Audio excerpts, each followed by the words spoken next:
आप सभी का रवि अकेडमी में स्वागत है। आज हम लोग कैलकुलस के एक बेहद इम्पॉर्टेंट चैप्टर लिमिट में परीक्षा में अक्सर आने वाले सवालों पर डिस्कस करेंगे। आप परीक्षा में इस चैप्टर से इस तरह का सवाल अक्सर देखेंगे जहां लिमिट x टेंड्स टू 0 होगा और सवाल में त्रिकोणमितीय अनुपात के नाम पर साइन या tan और कई बार कोसेक और कॉट भी दिखेंगे।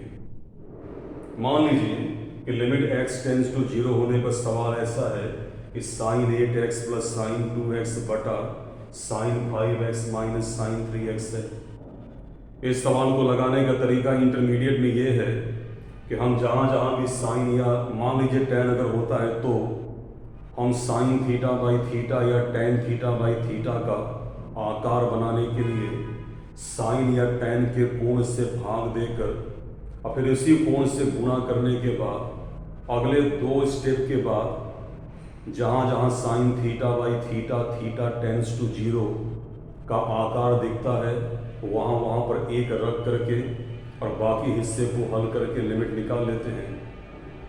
लेकिन हमारी परीक्षाओं में समय काफ़ी कम होता है, इसलिए ये सवाल आप ऐसे न लगा करके ये सवाल ऐसे लगाइए कि सवाल में जहाँ जहाँ भी x दिखाई पड़ रहे हैं x के बगल में दिए गए गुणांकों को सवाल के बनावट के अनुसार इस्तेमाल करके इसकी लिमिट को निकाल लीजिए। बाईं ओर से आने वाले सबसे पहले त्रिकोणमितीय अनुपात में कोण x के सबसे पहले गुणांक को सबसे पहले अंश में लिखिए। क्योंकि सवाल एक भिन्न के बनावट में है, इसलिए आपका उत्तर भी भिन्न के आकार में ही आना चाहिए। सवाल में ये दोनों त्रिकोणमितीय अनुपात जोड़े गए हैं, इसलिए आप इनके गुणांकों को इनकी बनावट के मुताबिक ही यानी जोड़ते हुए लिखिए। दूसरा गुणांक ठीक है, 2x में 2 है तो गुणांक 2 को लीजिए। अंश के सभी गुणांकों को लेने के बाद नीचे हर में आइए और बाईं ओर से पहले त्रिकोणमितीय अनुपात के कोण में ठीक है x का पहला गुणांक जो कि आप देख रहे होंगे 5 है उसे लीजिए। इस बार नीचे हर में दोनों त्रिकोणमितीय मान घटाए गए हैं, इसलिए आप इनको घटाते हुए आगे चलिए और सबसे अंतिम त्रिकोणमितीय अनुपात का सबसे अंतिम गुणांक 3 है, 3 लीजिए। अब इसे हल कीजिए। 8 प्लस 2 10 बटे में 5 माइनस 3 2, ये हल होगा कितना आएगा 5 आएगा। इस तरह से 2 या 3 सवाल लगाने के बाद आप देखेंगे कि आपको कलम का इस्तेमाल भी नहीं करना पड़ रहा है और किसी भी प्रैक्टिस सेट से किसी भी परीक्षा में इस तरह के सवाल सिर्फ नज़र का इस्तेमाल करने पर 10 से 15 सेकंड के अंदर में लग जा रहे हैं। हाँ, इस बात का ध्यान रखिएगा कि ऐसे सवालों में उत्तर आपका कभी भी अपरिभाषित या कोई अस्तित्वहीन संख्या या कोई काल्पनिक संख्या या ऐसा कोई मान जो विकल्पों में हो ही ना वैसा नहीं आना चाहिए। एक खास बात और भी है, इस किस्म के सवाल में उत्तर कभी भी शून्य नहीं होना चाहिए। उत्तर हमेशा अशून्य और परिभाषित और विकल्पों के अंदर होना चाहिए। इसका स्क्रीनशॉट आप ले लें, फिर हम आगे चलते हैं इसके बाद।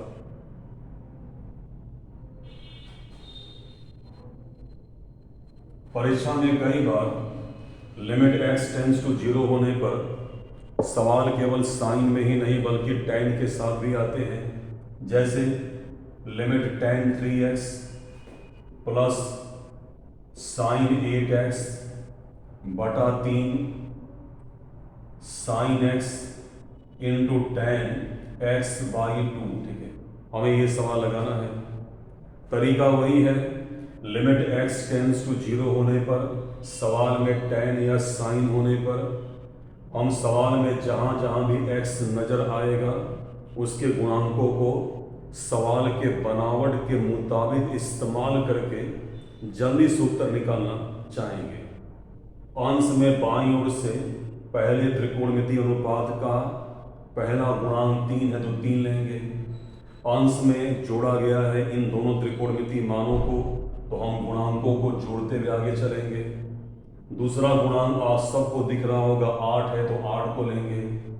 अंश के सारे गुणांक खत्म होने के बाद एक बटे का निशान लगा करके नीचे हर में जाएंगे।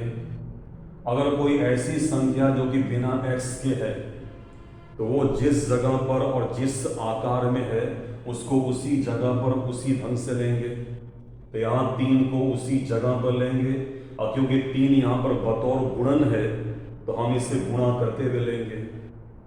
किसी त्रिकोणमितीय अनुपात में x के बगल में कोई संख्या न होने पर हम उसका गुणांक प्राकृतिक तौर पर 1 मान कर लेंगे। ठीक, तो हम 1 लेंगे। हम अगर चाहें तो किसी x के बगल में कोई गुणांक न होने पर उस त्रिकोणमितीय अनुपात को या गुणांक को बिल्कुल अनदेखा करके आगे जा सकते हैं, क्योंकि हमें वहाँ हमेशा 1 ही मिलता है। लेकिन शर्त यह है कि वह त्रिकोणमितीय मान बतौर गुणन होना चाहिए, वह प्लस या माइनस चिन्ह के साथ नहीं होना चाहिए, नहीं उत्तर में फर्क आ जाएगा। और यहाँ ये गुणन के तौर पर ही है। सबसे अंतिम त्रिकोणमितीय अनुपात में x का गुणांक जो है 1/2 है, तो आप यहाँ 1/2 लेंगे और इसे हल करेंगे तो 8 + 3 11, 11 ठीक है बटे में 3 एकम 3 गुणे 1/2, आप सब जानते हैं 3/2 आएगा, ये 2 जाएगा हर में, एक अंश में 11 दूनी 22, 22/3। संख्या सम विषम है इसलिए ये इसका न्यूनतम रूप माना जाएगा और आपका उत्तर आ गया।